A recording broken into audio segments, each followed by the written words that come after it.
Martin, man, thank you so much for doing this. We've just spent the last 45 minutes trying to fucking Don't play get it this. down. It's been a couple of hours we've been here trying. It's been a couple of hours, yeah.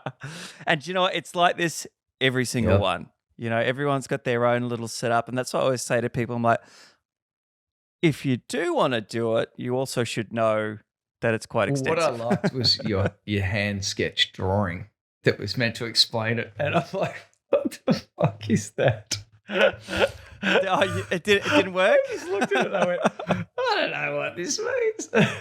Yeah. Fucking whoop. It was good. We got there, I think, in the end. We got there. Yeah, 100%. And like sort of 50% of the guests, we know each other through Facebook, I think. Just the mutual group chats or what have you.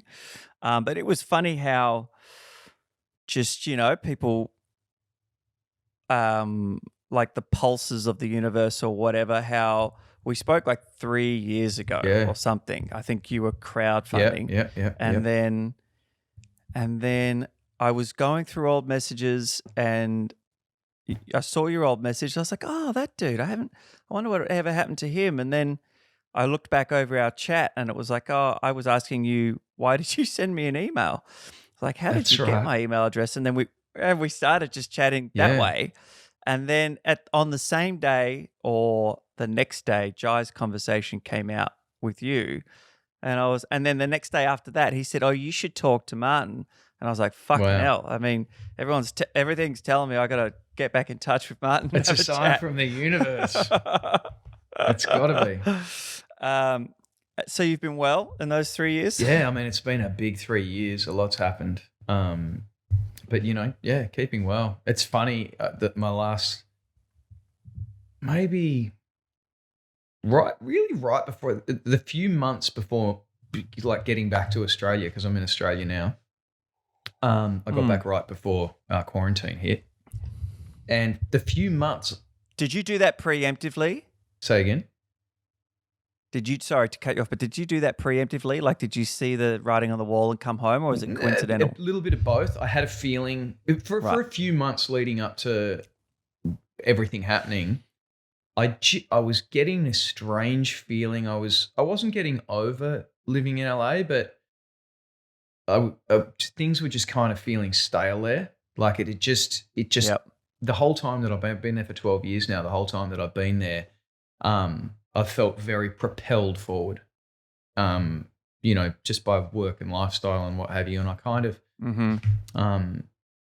you know, went through a bit of a transitional period and sort of slowed down and took a big step back and just looked at my life and, you know, just what I was doing and, you know, who I'd sort of been associating with and just reevaluated everything, you know, and it was strange because I was getting this feeling that like I was going to leave LA for a while. I thought maybe I'd book a job in Canada or New York.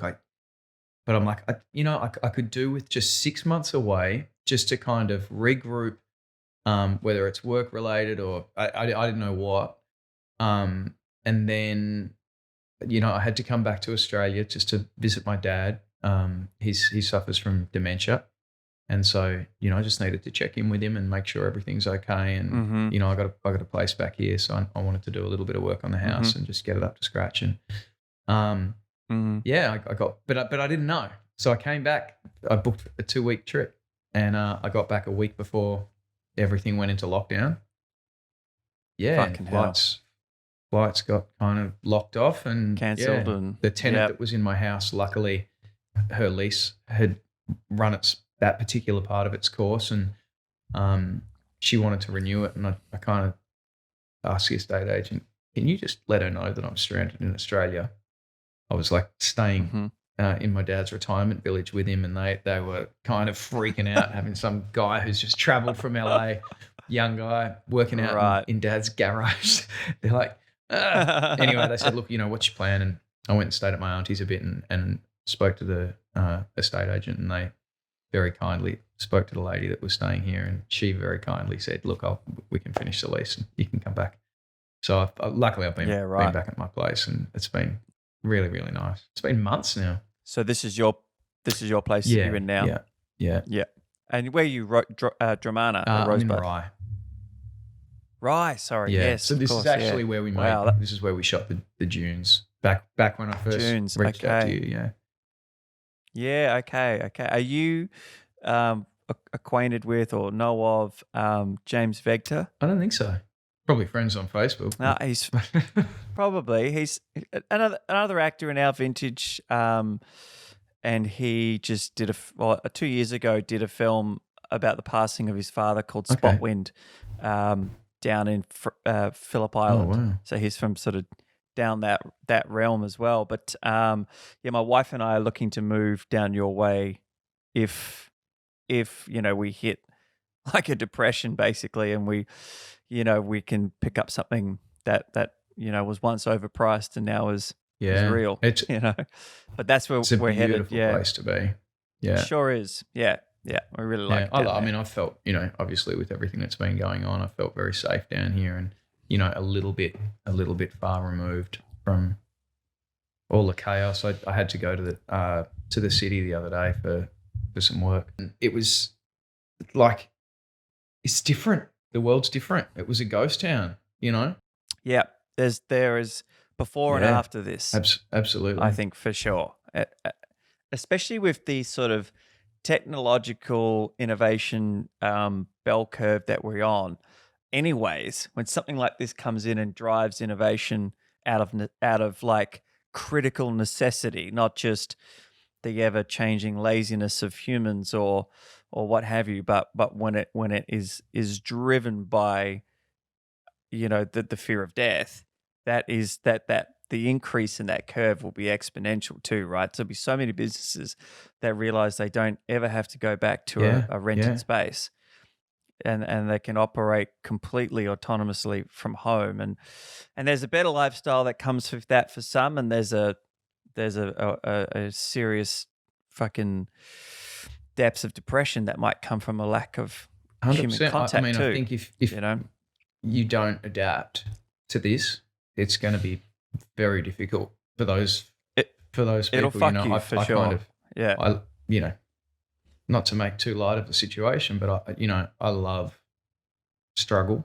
I mean, that being in the industry, it is a constant struggle, and I think you do learn to pivot and adapt. And there is a little part of me that gets excited. Like we had to wear masks for the first time today, and leading up to it, I was like, fucking masks. I don't know about this. Like I felt like we dodged that bullet. All my friends in Los Angeles have been walking around in masks for months, but I put it on today. I got this really awesome one with some indigenous art on it, and I was like, I feel like a fucking ninja. Like this is like dress ups. I used to like love doing stuff like this just for fun, and so I kind of just did a little quick rewire, and I'm like, you know what, this is all right. This is good. I really, really, really appreciate your honesty on that, because I did the exact same fucking thing today, and I've been anti-masks hardcore, but I got this fucking cool red one that just like cuts off across the whole thing. And I only got it out of this because it was the only one I could get, but I was like, oh, that's kind of badass. As long as it works. And it's an interesting thing. Like in all honesty, I don't think we can avoid or stop this virus. Nah. I mean, I'm not a scientist, but but how could we? Unless you stop it completely, and that's not going to happen, you kind of can't. But at the same time, I saw a few people walking around, mask free. I guess they were anti-maskers. Just fucking chuck it on. Like, it's not that hard, I mean, I just no, I got an elderly dad. If it helps him, if it helps anyone, I'll chuck it on. I'm not going to make a big issue about it. And if you can have some fun with it, I agree. Like dress ups, glorious. Yeah. The only thing, and this is like a real me just being me.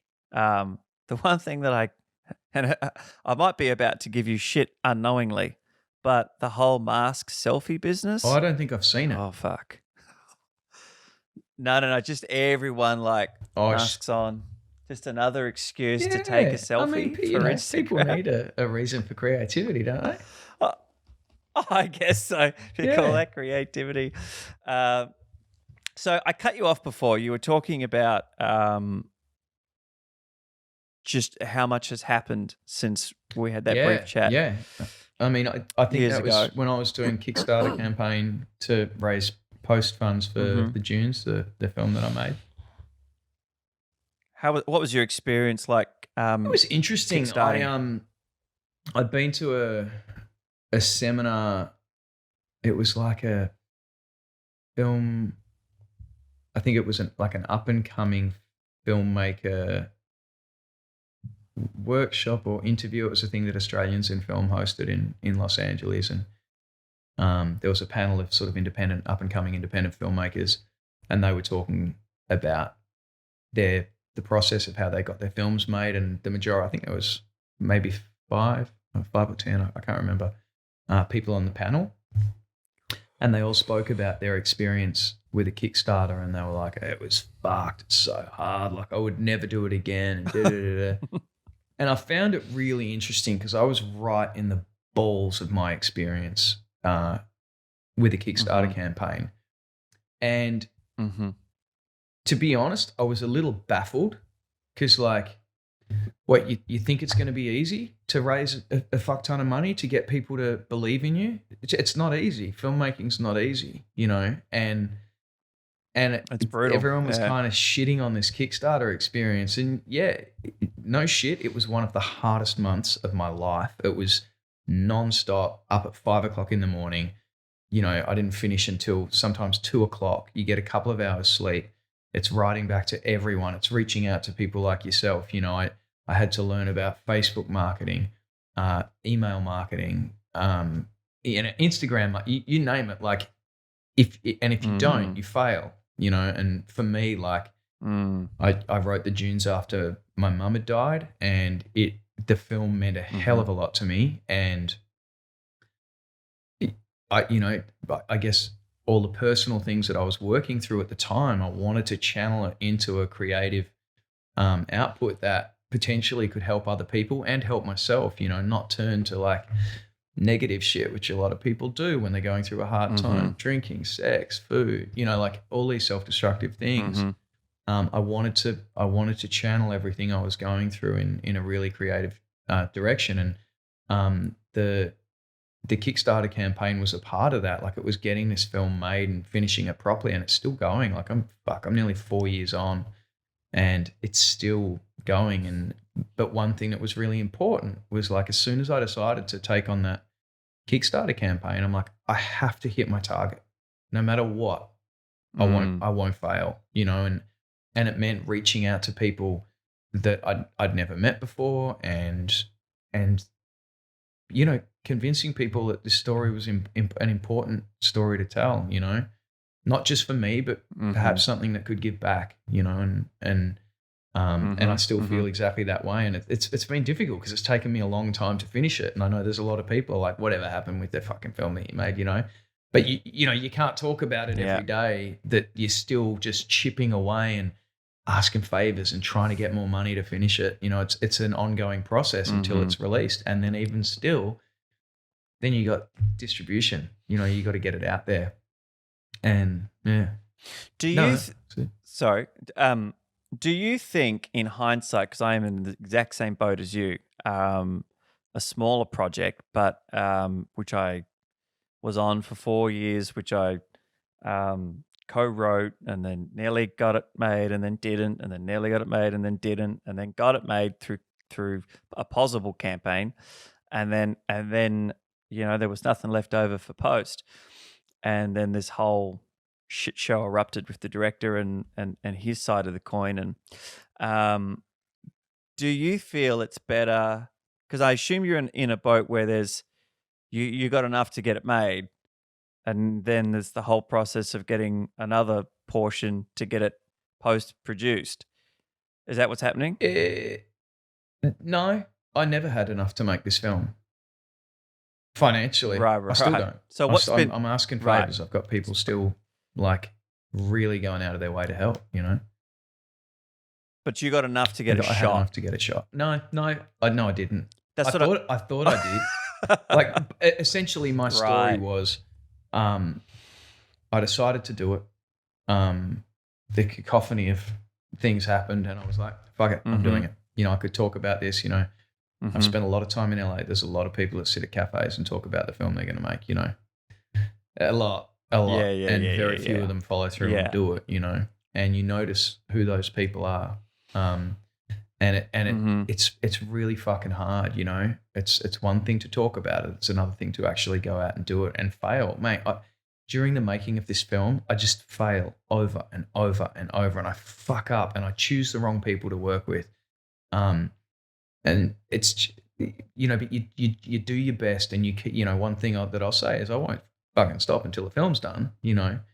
And I've been very lucky, you know, and when I say choosing the wrong people, it's not that they're bad people or that they're not great in their own field, but no, it's just no synergy. You know, a lot of it's circumstance. You know, like people die, people, you know, people go broke, apocalypses, fucking COVID-19, like you name it, like stuff just keeps happening, and that's life, you know. And I think the one thing that I've taken from it is I've had to learn to just love it, and I do, you know. I'm like, all right, you know, and it can be hard.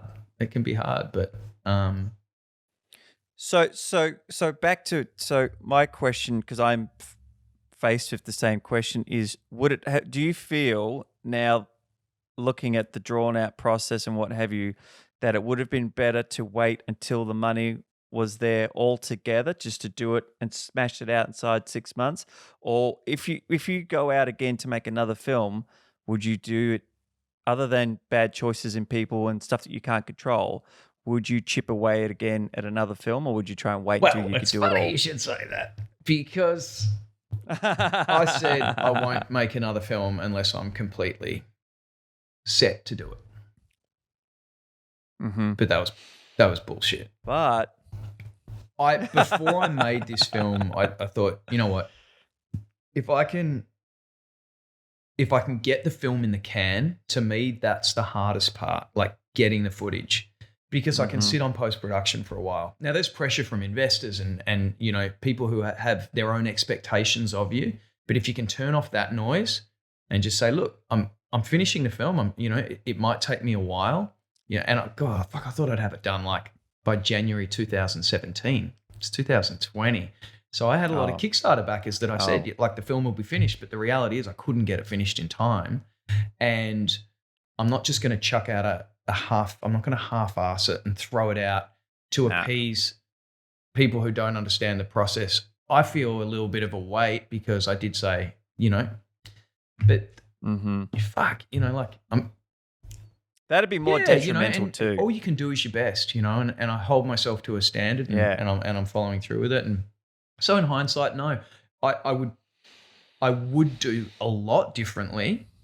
I wouldn't change the experience I had, because it's taught me so much. 100. We are the sum of our experiences. But 100%. Sure. I would, you know, I've got a film I want to make while I'm back here, you know, and I can shoot. I know I can punch out a film in like 3 weeks, another feature, and shelve it until the Dunes is finished. But I have this period of time here where we're kind of stuck. We're isolated. I can work with a skeleton crew, you know. I kind of specialize in that, and I can put that on the bench, finish what I'm doing. You know, I'm not hands-on at the moment with the Dunes, so I've got people working on that. And the second that's finished, you know, then go into post on this. But obviously there are a lot of angles that I would alter. What's your number one? In terms of what would I do differently? For me, a lot of it's just been, the main thing's been technical. Like, I went into this, you know, I never studied filmmaking. I was an actor, and frame rates. Use the one frame rate. Try and use one camera. I shot this film on, I think, 5 different cameras, 3 different frame rates. It's like, and you shot it? I shot some you of were it, the DOP? yeah. But no, I wasn't the primary. Absolutely not. But yeah, I had a DP pull out on a full day of shooting, and I had to jump in. You know, luckily I know a little bit. I know how to frame, but I ain't no A little pro Yep. DP. My dad was a cinematographer. You know, that's not me. So a lot of it's just been Yep. technical sound. You know, make sure that you've got a really, really good soundy. You know, have a great. That's the number one that everyone says. Oh, yeah. Sound. We all seem to think we can sound. get around Like it. image, you can reframe, you know, but rebuilding your sound files, which I've pretty much had to rebuild the entire film, just from one, having lack of resources when I went into it. And that's another thing. Like if I did it again, I know what to look out for. I know where you absolutely can't cut corners financially. Because I spent 4 years patching up those mistakes that I made, you know? Yeah, and where you can't correct sound. You know, when a beginner sound, he says, "Oh, we'll fix it up later." Yeah. No, it's hard. No, you won't. We'll be doing ADR, and you'll be back out here on a quiet day, and it'll be a fucking It's hard. nightmare. It's hard. Yeah. Well, yeah, I had construction start out the back of my place basically a week before we were set to start shooting, and we had full days out in this park behind here, and it's just dig. It's the worst. Fuck. It's the worst, man. And I remember waking up to it like a week out and going, "What have I done, motherfucker?" Yeah, and just no way it was going to stop. You know, so I don't know how they're going with it, but yeah. I think for me, everyone said to me, "You should direct this yourself," because because I had a director pull out, then another director pull out, and then a producer pull out, and then it was just this fucking sticky taped together crew. And even the new director was like, we don't really see eye to eye on a couple of things. Maybe you should just direct it. And it's funny, like, so if I was to go back and shoot this same film again, then yes, I would have done it. I would direct it, but I would still never go out and try and act and direct in something at this level. Still, I'll still try and get around it, because we did like 18-hour days at some point, and I'm like, I needed all the juice in the tank for the acting and the producing, because I was producing it. I can't be writing shot lists and work like do. No. It's a lot, Nah. It's a lot, man. It is a lot. And it's one thing when you're at the high end of things and you've got a crew to go and do everything for you, even if you were still there with it every second of every day, and you go back to your fucking $200,000 trailer and whatever. And it's another when you're sleeping in amongst light stands on your lounging floor or whatever. I have no doubt that you could do it, but it is a lot. Yeah. It's a lot. Yeah.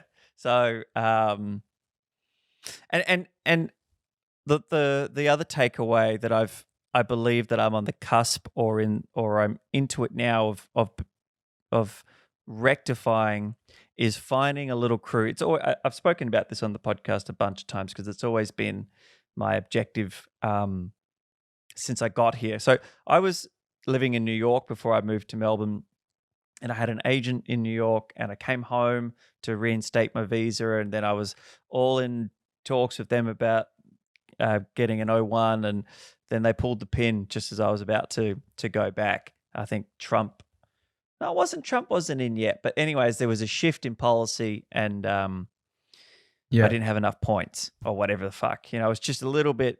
They were a modeling agency trying to sponsor me as a photographer, but actually I was on their books as an actor model. So it was a little bit of a dodgy. Anyways, I lost that sponsorship, and I had to come back here and regroup. So when I got here, my objective was to put together a team where we were all in it together, and whenever one of us had an idea, we'd flesh it out, and if it worked, we'd just go do the fucking thing.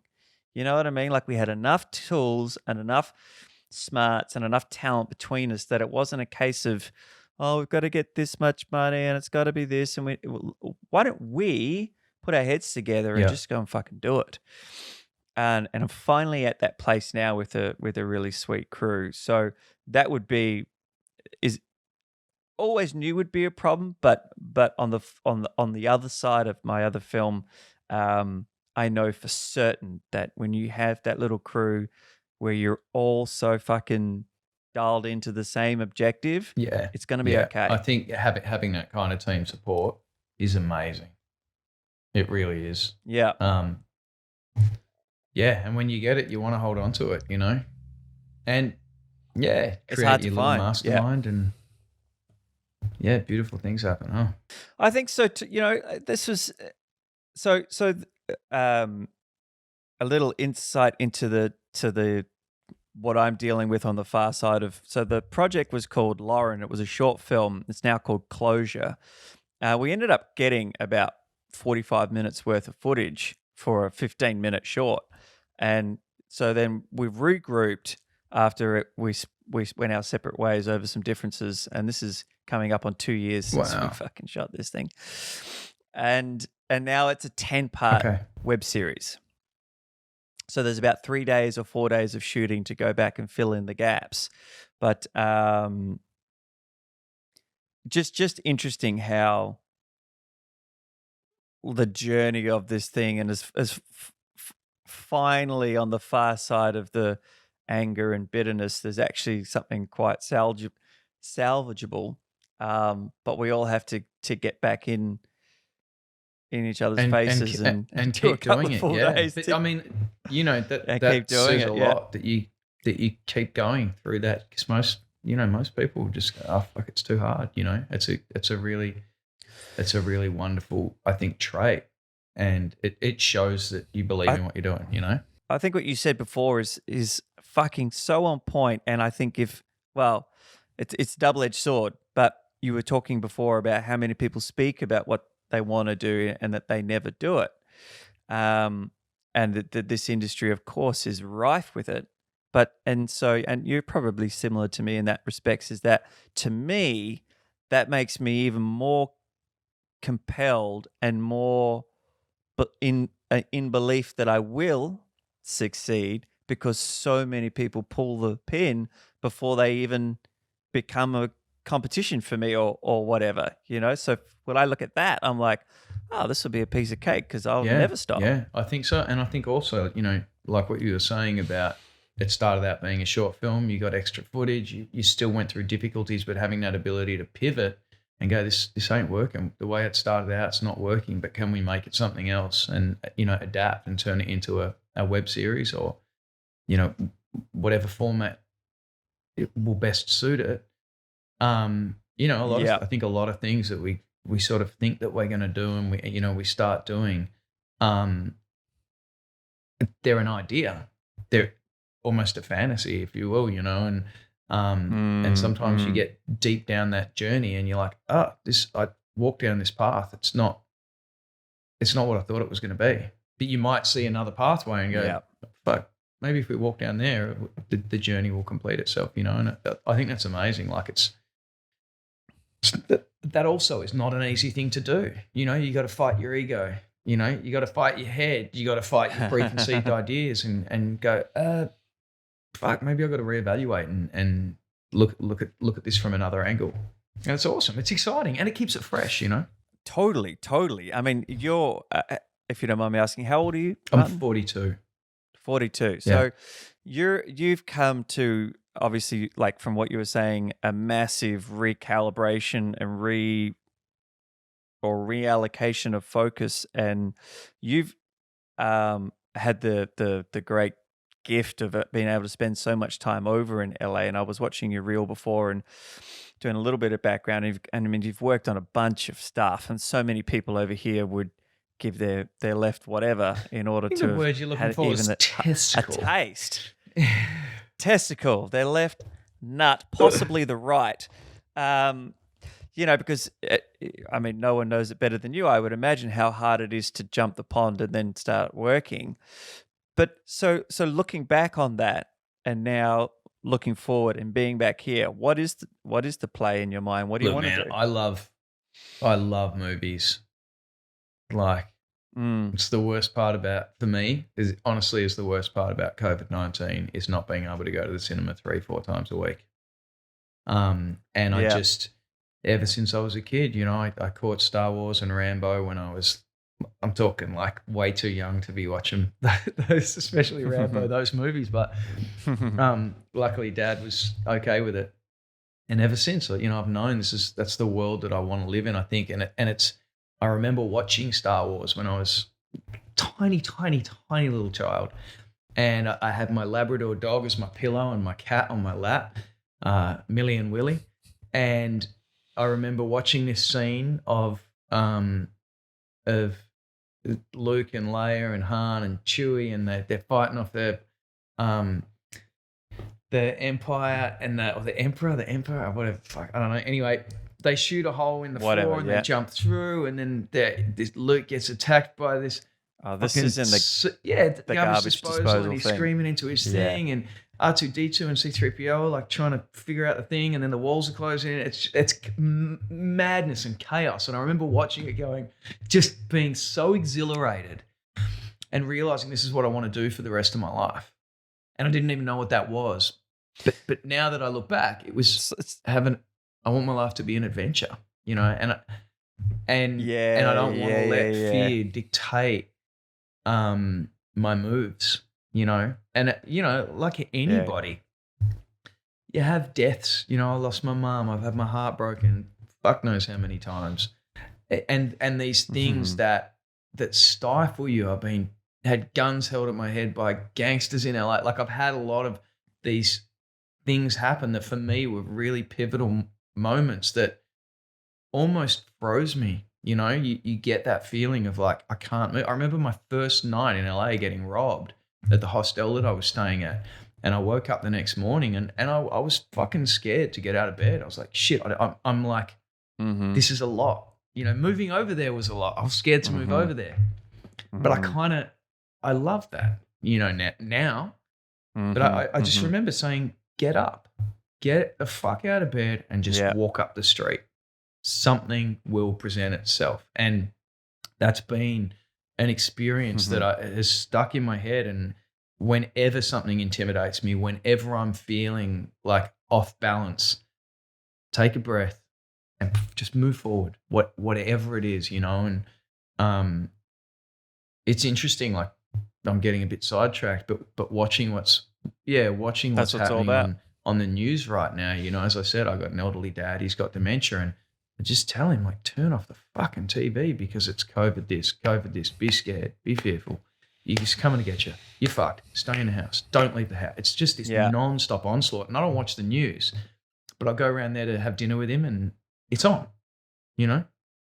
And my dad's the exact same. I think with anything in life, you really can't. It's very easy to focus on that stuff, to focus on the deaths in your life, to focus on the heartbreaks in your life, or see them for what they are, step past. And I think, you know, filmmaking is the same thing. So in answer to your question, like, what's the next play? Just keep moving forward, you know, keep moving towards a light that shines brightly for you. And for me, it's movies and TV and writing and creating shit. I'm working in the garage at the moment. I love building stuff.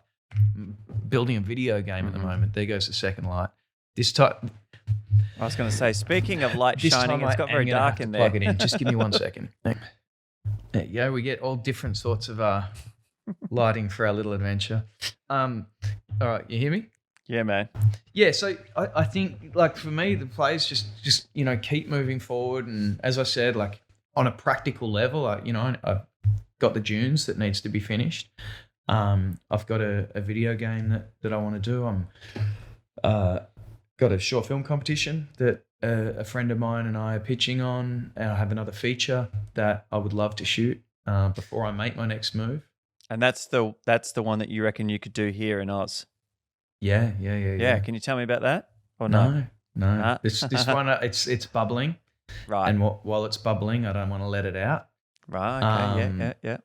But, you know, like, I just want to keep moving forward. You know, location-wise, I don't know. I don't know how long I'm going to be here. I'm very fortunate that I've got a place to live here, but I've also got my apartment in Los Angeles, and that's kind of my home. You know, I've been living there for the last 12 years, and I miss it, and I miss my friends there. Yeah, right. But once again, like the whole world's been thrown into an ocean that they're just not familiar with, and we got to swim. Yeah, You know, 100%. Yeah, America's.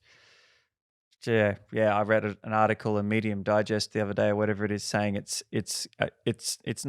more than a failed state. It's a plague state. Like the people are not letting Americans in anywhere, and the whole the two men competing to run the country are fucking insane, and it's just bananas out there. it is, but that's also what I love about America is they're moving forward. No one knows if it's the right way or the wrong way, but they're moving forward, and that's something I love about America. I think America does shape the world. I think it leads by example, whether it's good example or bad. We can all make our own individual choices because we all have different opinions on it. But that is what I love about that country, and I feel it when I'm there. If you have the courage to walk with it, you will move forward. Hopefully not to destruction, because but I think that volatility that's there, it creates a lot of friction, and that in turn forces you to move. Yeah. I always found, especially in the industry here, I felt very stagnant. I couldn't, if I tried to move forward, it's just like, no, we're comfortable, Yeah. and don't get me wrong, I love the industry here, and I think we've got some of the best artists in the world in Australia. But from my own personal experience, I never felt the push that I got or that I've had in America. It's so much more welcoming over there. Like when I was in New York, like the opportunities. When I was there, I was predominantly a high fashion photographer, and the open arms from high profile people to even just look at my stuff, or me come down and work with like agencies, high profile agencies that would just let me work with their models, and just the caliber of person who was like, fuck yeah, come on, let's do this thing. Whereas here, man, like the people who have fought tooth and nail to get to the top predominantly here, they don't want to fucking know you, man, because they're, especially in high fashion, very protective of that seat. I've always said this, that in the high fashion photography world, there's only a couple of top spots, and people can ride that top spot for 40 years. Yeah. Whereas in acting, there's an age out. So you have a constant rotation of age brackets. So it's different. But when I was in New York, I mean, for me, and so I agree with everything that you just said, because for me, if someone said, hey, man, you've got a gig in New York for the next 5 years, get your shit, grab your family, I'd be there in a fucking second. And I have been going to New York since I was 18. Yeah. And I've always felt that was my home, actually, more than anywhere else. When I moved there in 2014, it was really like, I thought I was set, like I was going to stay. And I've got very, very dear friends who have known me since my first trip to New York in 99, that were just, this is over. This 20-year friendship of being on the other side of the planet is finally, we're within arm's reach of each other, and then could only get a year out of it. That took me a long time to get over, actually, having to come back to Australia and then having to move to Melbourne. I've never really felt very connected to Melbourne, and I still don't. No disrespect. Sorry, Melbourne, you're a great place. But there's, it's just that is and it isn't. And I don't feel like home. I don't, and home doesn't feel like home. Like I go back to Perth and I'm not like, oh God, it's fucking yes. I'm like, oh cool. Hey, how is everyone? Like, I get it. I get it. Yeah. So I get it.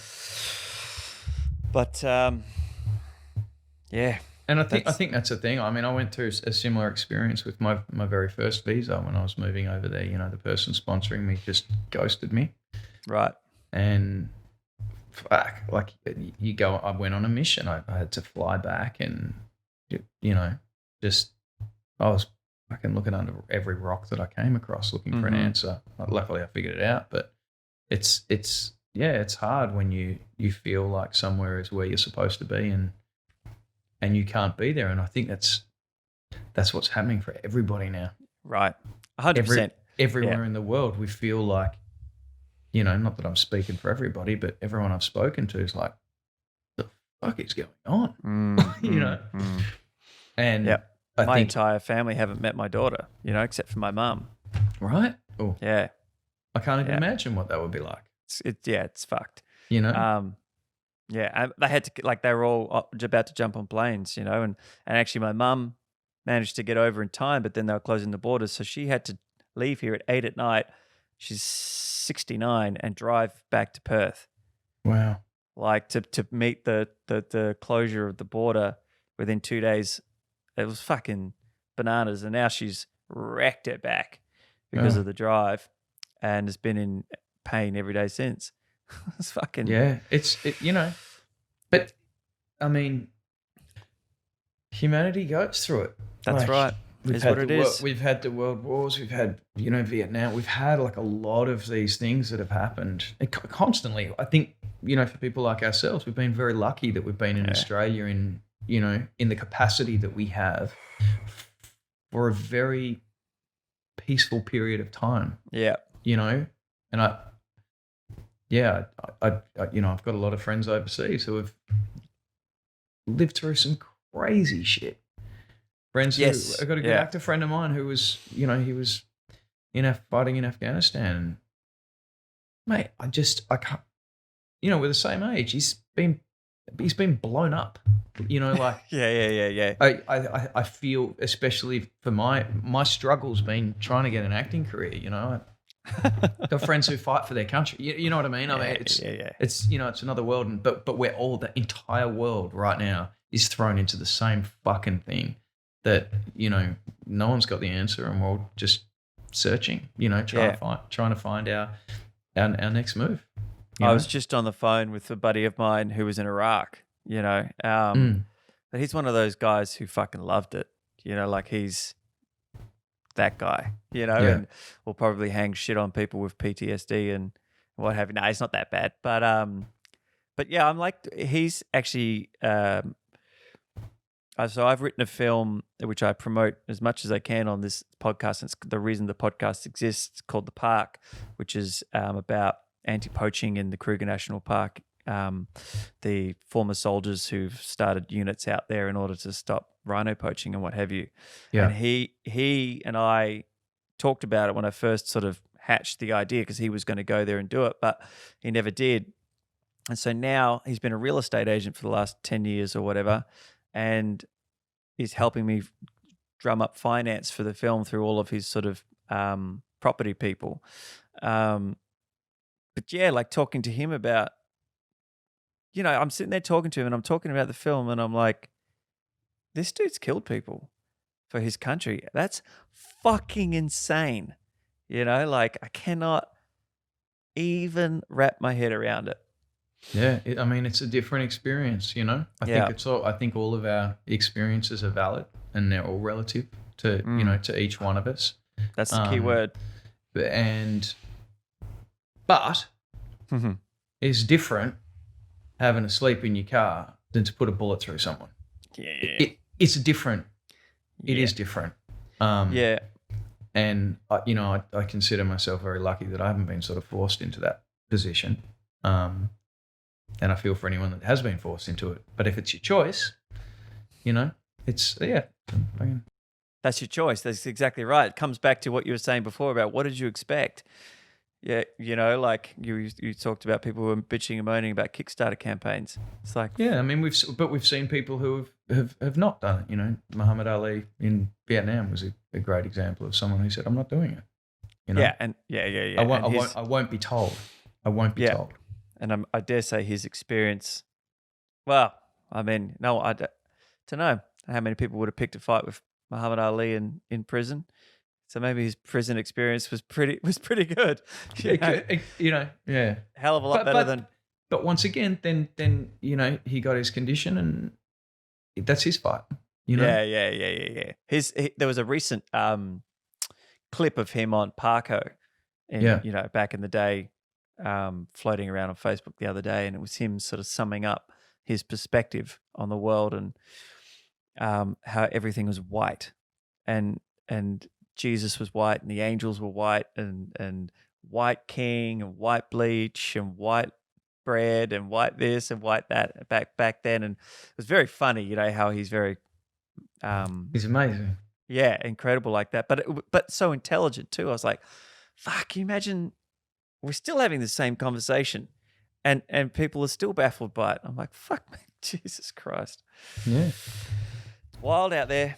It is fucking wild out there. I mean, I think that's the thing is it's nature. Like, you got to move forward. If you don't, you're dead. You're dead. You know? Yeah, it's curtains. And unfortunately, I don't feel that we are as much as we should be. I think people feel that hypersensitivity, which leads to a certain amount of change, is, and that change is warranted. But we're still doing this. And I'm not into politics, right? So I'm going to just say this very quickly without pretending like I know what the fuck I'm talking about. But everything is so polarizing at the moment, right? Like, you're either extreme left or you're extreme right, and we can't just be in the middle. And the planet is in desperate need of some fucking balance. You can't say this, you can't say that, you can't say this. Okay, cool. Let's dial it up, but let's not go flying off the end of the seesaw. Let's just get into the middle and then, kick between the two. It doesn't have to be all or the other. It can be a sweet spot in the middle, but we have this terrible tendency to not want to be in a place of balance, in harmony. Well, I think I think it's easy to kind of pick an argument. Yeah, that's what everyone wants to do, is pick an argument. And it's easier to be told. I think it's easier to have someone tell you what to think, how to behave, what to do. I mean, that's how we're brought up. Do this, put your clothes on, clean your room, make your bed. It's easy, but to actually go, I'm going to make my own decisions. I'm going to sit back, think about things. I get caught in fucking being told what to do by the television or some mate who sounds intelligent when he's feeling passionate about something. Oh yeah, that politician's a dickhead. Yeah, he's a dickhead.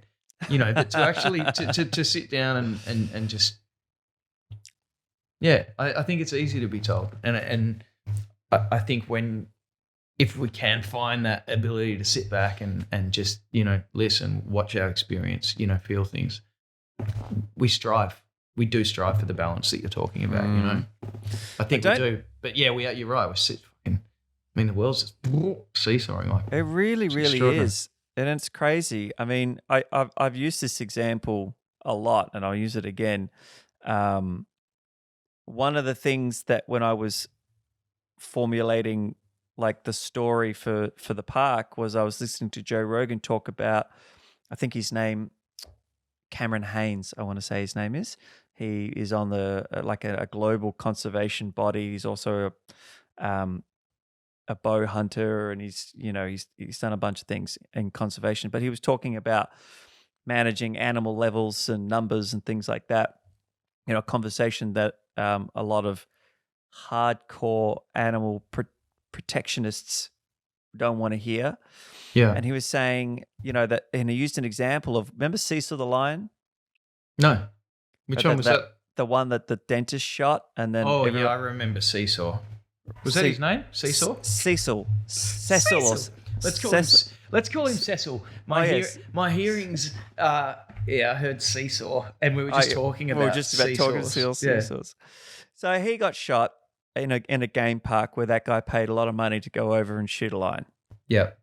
And the internet had a fucking frenzy with it, right? So this is kind of the beginnings of your fucking cancelled type culture. So there was that much pressure against that guy that not only did he have to shut up shop and split, that Obama banned the importation of trophies, right? The ripple effect from that is that all of those game parks, or a lot of game parks, have run out of money. And all of the rangers that used to protect all of those animals got fired. So what do they do now? They poach in the game park that they know like the back of their hand, because there's no money and they've got 5 kids to feed. What do?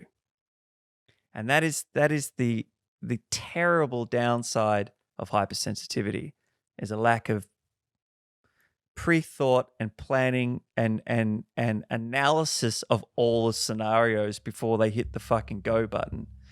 So now it's been a bloodbath out there for the last, 8 years since that Right. happened. And that is not the only thing that's happened. It's been a perfect storm, unfortunately, for rhinos and elephants. And now it's even worse because of COVID-19.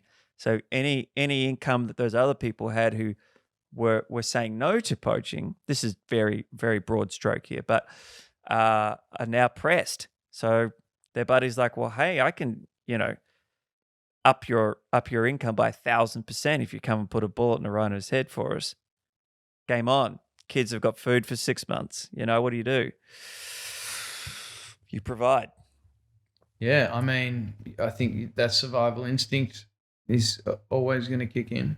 Yeah, when you've got a little one humans, in for your animals. arms, man. When you've got a little one in your arms, there is nothing that you wouldn't do to You make gotta sure do that it. they see the next day. Yeah. And I think that's just human instinct is protect your own. It's a very primal thing. I've been noticing it with Dad. I don't have kids, but as Dad's getting older and less capable of living a normal life, you do, this protective quality comes in, and you go, I got to do what I got to do. I would like to think I have a limit, to the unscrupulous actions that I might take. But yeah, I think it's a difficult thing, but I think once again, like you were saying before, like just immediate knee-jerk reactions to pretty much anything at what causes us a lot of problems, friendships, relationships, work situations, that being reactory all the time. We all know that it's not good.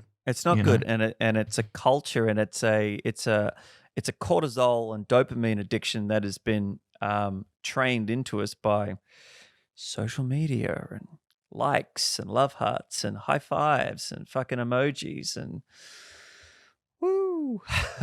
I wish that Facebook is such an integral part to my business and meeting people. Like, we wouldn't have this conversation right now if it weren't for Facebook. We wouldn't know who the fuck each other are. So I'm grateful for that. But the second I can turn it off, God, I can't wait for that day.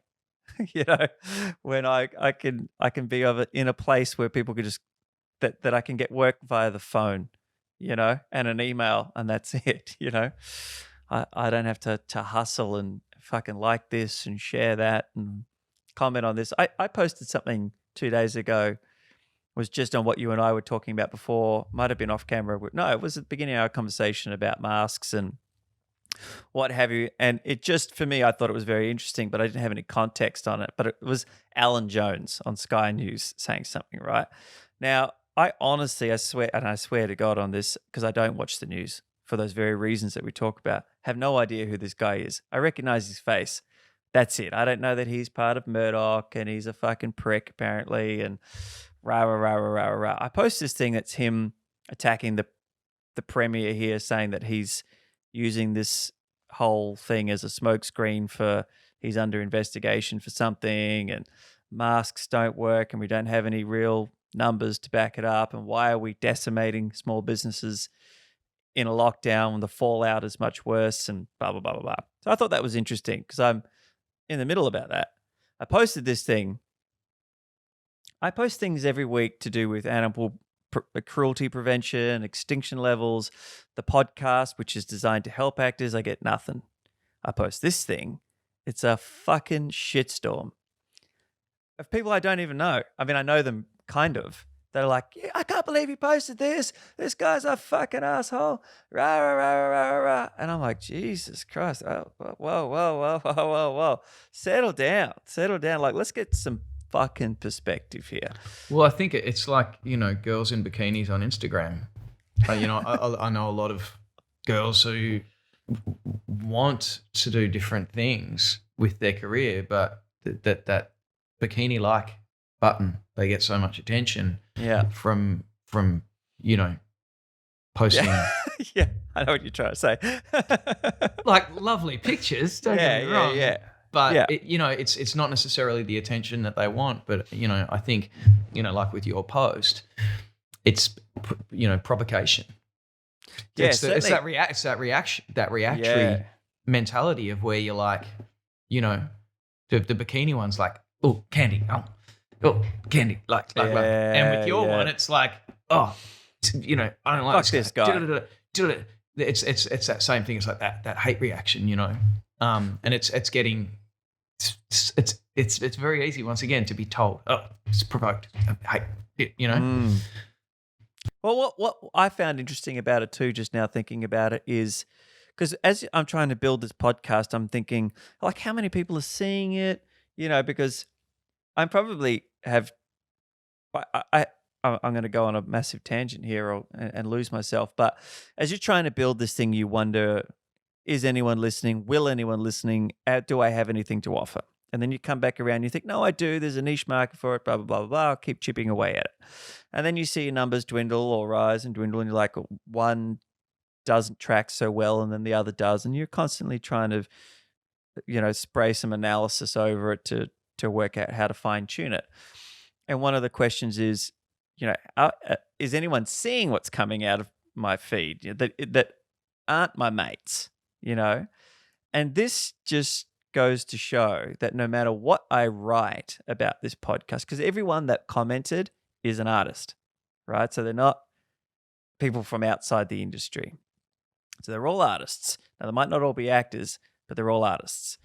And everything that any of the narrative that comes out with any of my podcast posts is about the objective of trying to help filmmakers and actors and writers here in Melbourne and Australia get discovered and talk about their projects and their life and all this kind of stuff. So it showed me that all of those people are seeing what I post, but this is the thing that compelled them to write as opposed to the positive thing that I do every other day. Isn't that fascinating? What do you think it was in the post that is causing that kind of a reaction? I didn't read the post, but I'm really curious. What do you think? What is it? What part of it? I think do you think is getting to them? Yeah, I think it's a tribe betrayal, right? So he's all the way on the right, and us artists are supposed to be out on the left. And so this artist that's one of them posts something from the other team, and it's just for me, it just seemed like, how could you? You know, like, that guy is not one of us. Yeah, I mean, sorry, it's interesting you saying that. It's making me think of like shock jocks that, you know, deliberately, constantly pick the provocative side or the provocative angle to get that kind of a reaction. I mean, that's, you know, I think that's what most shock jocks do. Yeah, I would avoid this kind of reaction like the plague. I just thought it was fascinating. I sent it to my wife as well, and I thought, hey, I'll share this. I share all kinds of things. But this one, you know, and I never posted this because eventually it happened. It happened after I started to think it. But I wanted to say to the tribe of people commenting, one being a former voice coach of mine who attacked me pretty severely, is, you know, you guys don't actually know me, and no one that actually knows me has taken this as anything else but a share. Yet all these people who don't know me, but you assume to know me because I'm an artist like you, feel it is your duty to educate me. Which it's funny you say that. I think it's a lot easier for people to, you know, hide behind a wall and chuck stones than to walk up and look someone in the eye and say, you know, 100%. That thing that you said has unsettled me, and have a conversation about it. It's fucking hard. I've done it. It's fucking hard. Yeah, it is hard. You know, and I think that's what I love about art. Is you're not just throwing stones. You're not just shitting on people. You're presenting your idea of the world or a situation, or but yeah, what a wild thing to happen. And it was and it's, you know, what ended up happening is I sort of said to everyone, hey everyone, hold on. I have no idea who Alan Jones is, by the way. So feel free to educate me or whatever. And one of my friends eventually piped up and she said, good on you for not taking the post down and just talking it through with all of these people. Because in the end, it all came round and was fine. Yeah. It was funny. Yeah. Fuck, I want to post something provocative now. Well, my mate rang me and he had posted something and then he said, mate, I had this whole other post that just before I hit send, I retracted some of the venom. It's wild, you know. Yeah. And you're right, you know, about the sensitivity level that is present at the moment. You know, when I sometimes post things about food, if it involves meat, I'm like, I'm waiting. I'm just waiting. You know. Really? Yeah. Yeah. I mean, fuck. You know, I remember once. Quite a few years ago, there's a guy I was friends with, and I posted I'd cracked 2 eggs for breakfast into my pan, and I love eggs. I have them every day, and I you know, I have my own thoughts on you know, yep, how I should and shouldn't feed myself. Yep, and I cracked them into the pan, and they made like the perfect yin and yang symbol. Oh, and a fucking Insta bam. Yeah, this is great. You know, I said some bullshit about balance. I don't know, I can't remember, but and a guy I was kind of friends with at the time, and his wife somehow like just we got into this war over vegan. It was like a vegan war, and it was wild. I've never experienced anything like it. And I think I unfollowed them. Both really, really lovely people. But I think I just kind of went, block, unfollow, you know. Yeah, walk away. I eat eggs, you know, and you know, I would like to think that I would never have a go at someone who doesn't eat meat. You know, because I'm not saying I do, but I may have an opinion that you can't get, you know, your protein stores from vegetable. You know, I think it's interesting from any angle to just be all of a sudden right. You know, 100%. And we feel it, you know, when we're about to do it. We all have it in us. I know I do. Every so often, and you're like, you're holding your breath right now. Breathe. Don't do it. Don't fucking do it. And then all of a sudden you just go, you know what? Today's the day. It's coming. Yeah. Don't eat my eggs. My wife's vegan, has been for a lot of years, maybe 8 years, and a vegetarian for I want to say 20 years. I could be wrong about that, but it's a while. And when we first met, maybe 3 months into it, I said, "I'll give it a go." And 90%, right? Like, so maybe every 2 weeks or something, I used to always have a ham and cheese croissant. That was my thing. Yeah. And so I never let that go. They are delicious. They're fucking delicious, dude. God damn, they're so good. I think like if mine I was with on tomato.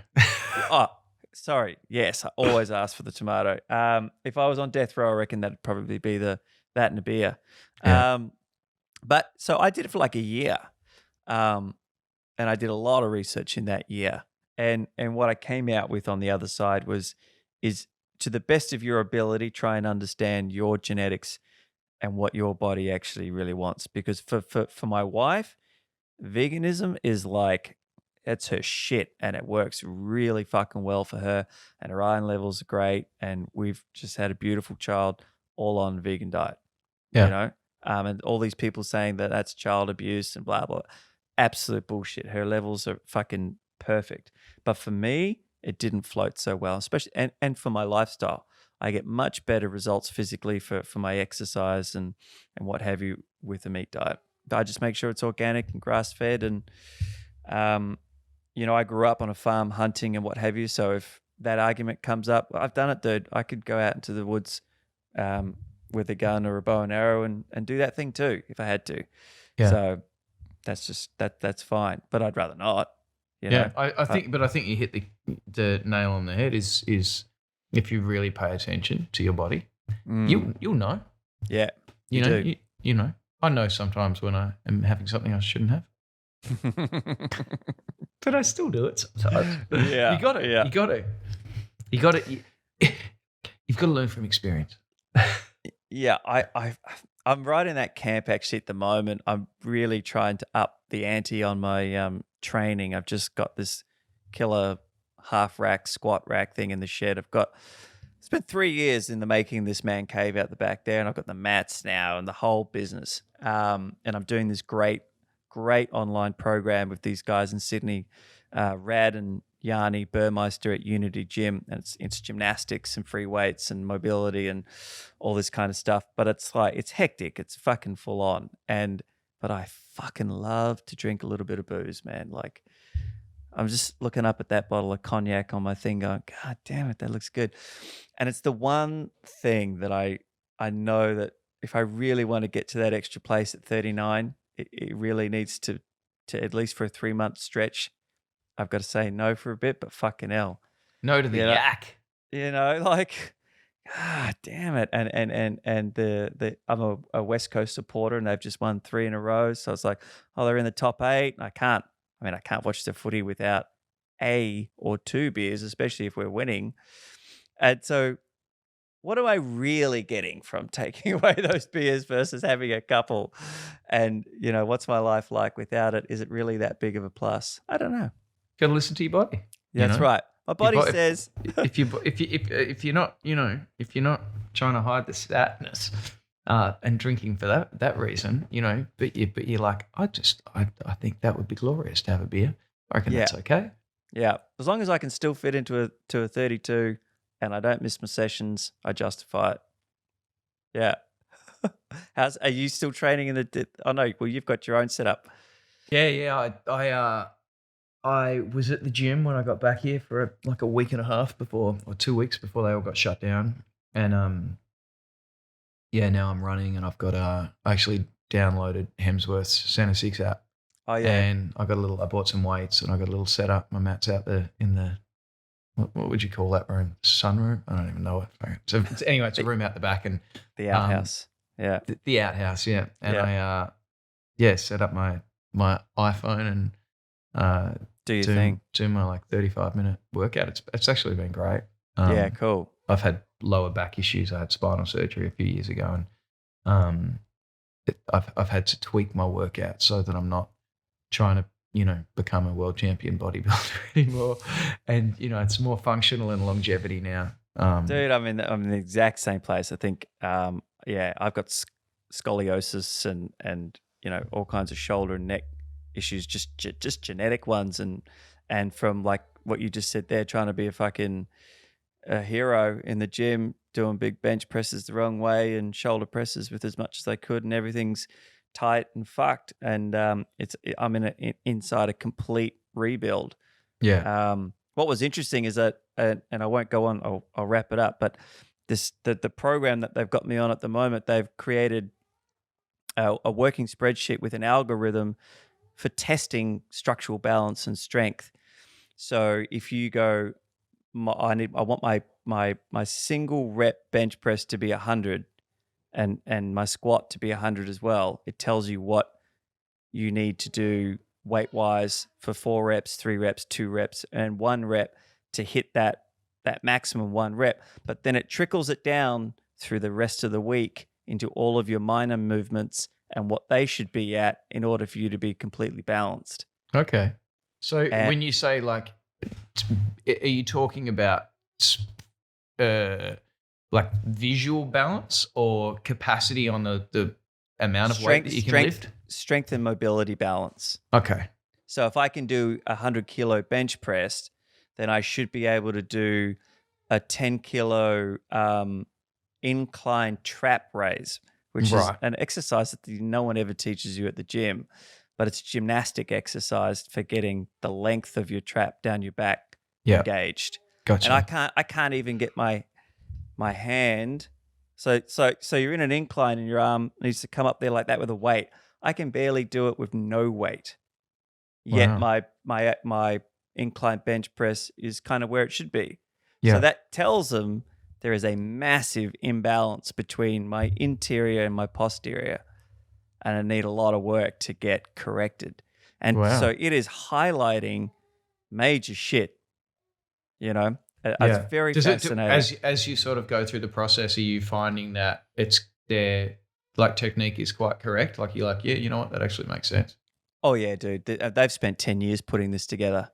And they're both former military, former fighters, martial artists, kung fu, boxing, personal trainers. They've done a lot, and Okay. they've come out the far side of it, and both confess to never being stronger, fitter, and more flexible than they are now through an introduction of gymnastics and free weights. Is it anything like calisthenics? It's all calisthenics. I guess the gymnastics part is really the ring movements is where calisthenics, I think, stops being calisthenics and becomes gymnastics. Yeah. And the splits, there's lots of people who are really good at, muscle ups and what have you, which is calisthenics, but you put a gymnastics component in there and ask them to do a press stand, handstand. So they put their hands down and go into a handstand. Can't do it. Right. Can't do the splits, box splits or front splits. And so there's a mobility component and a flexibility component that's missing from a lot of calisthenics training. Gotcha. It's a lot of push-ups and sit-ups and chin-ups and muscle-ups, but not inverted muscle-ups and levers and planches and things like that. Yeah. Yeah. And I want so I'll dial this back in and then we'll leave it at that because we could go on forever. This is something that's very pressing for me because I didn't come to acting till I was 33, but I'd wanted to do it like you since I was like 4 or 5, and I'm a storyteller, but I was a comic book drawer up until I was about 19. Yeah. And so now I look at the sort of progression of my career so far, and I'm like, well, I reckon if I'm really, really realistic, I'll hit some pretty decent pace at sort of 42, 43. And I'm in a leading man category look type thing. And I want to be as fit and as flexible and as mobile as I possibly fucking can when I hit that stride, so that nothing is, oh no, he's a bit fucking fat for that one, or he can't run or whatever. Do you know what I mean? So there's a real fire in that because I've had shin splints for fucking 10 years. Yeah. And I'm just getting rid of them now because of this program. Little things like that. I don't want to say to someone, well, there's a lot of running in this film. I don't know if I can do it. Like I want to have all that shit. And I want to be able to run around with my daughter when she's 3, 4, 5, all the way till she's, Absolutely. and not be fucked and sore back and all that kind of stuff. Yeah, no, I hear you. I think it's very, very important to keep active and keep moving and have a good diet. And Yeah. Hey man, listen, I really, really appreciate you taking the time. It's been really nice to this is the wild thing about this kind of long form podcast. We might have gone for a coffee for an hour and we probably would never have covered as much ground as we've covered now. And I appreciate it. Hopefully I get to actually have that coffee or a beer with you before you 100%. I'm back sure to I'll LA. I'm sure I'll be here after. I'm sure I'll be here for a little while after lockdown, so that'd be fantastic. Cool, man. Thanks very much. Maybe a yak. Yeah. Nice. All right, brother. Awesome, dude. Thanks so much for having me on. Thanks, mate. Awesome. Absolutely. Bye-bye.